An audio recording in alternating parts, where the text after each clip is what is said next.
இல்வாழ்வான் என்பான் இயல்புடைய மூவர்க்கும் நல்லாற்றின் நின்ற துணை.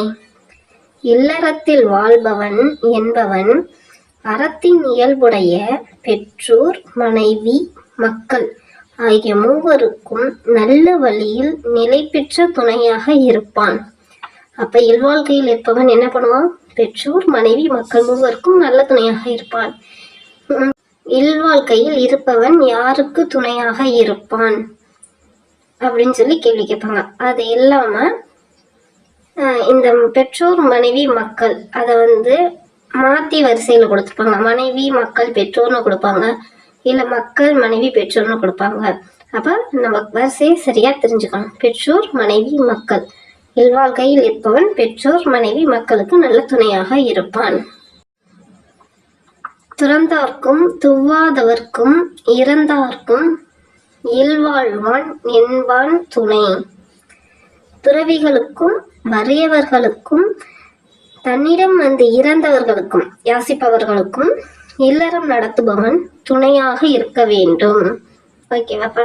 இதுல இல்வாழ்க்கையில் இருப்பவன் யாருக்கு துணையாக இருக்க வேண்டும்? துறவி, வறியவன், யாசிப்பவன். தென்புலத்தார் தெய்வம் விருந்தொக்கல் தான் என்றாங்கு ஐம்புலத்தாறு ஓம்பல் தலை. தென்புலத்தார் தெய்வம் விருந்தினர் சுற்றத்தார் தன் குடும்பம் என்னும் ஐந்திடத்தும் அறநெறி பேணுதல் இல்லறத்தானுடைய ஒரு சிறந்த கடமையாகும். இல்லறத்தில் இருப்பவனுடைய சிறந்த கடமை என்ன அப்படின்னு கேட்பாங்க. தென்புலத்தவர்கள் தெய்வம், விருந்தினர், சுற்றத்தார், தன் குடும்பம் ஆகிய ஐவரையும் காக்க வேண்டும்.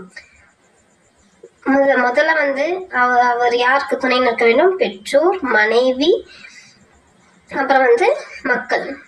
அடுத்த யார் மூவருக்கு துணையா இருப்பான்? துறவி, வறியவன், யாசிப்பவன். அடுத்து யாரை காக்குறது அவனுடைய பெரிய கடமை அப்படின்னு சொல்லியிருக்காங்க. தென்புலத்தார் தெய்வம், விருந்தினர், சுற்றத்தார், தன் குடும்பத்தினர். இதுதான் ஒரு இல்வாழ்க்கையில் இருப்பவனுடைய தலையாய கடமை.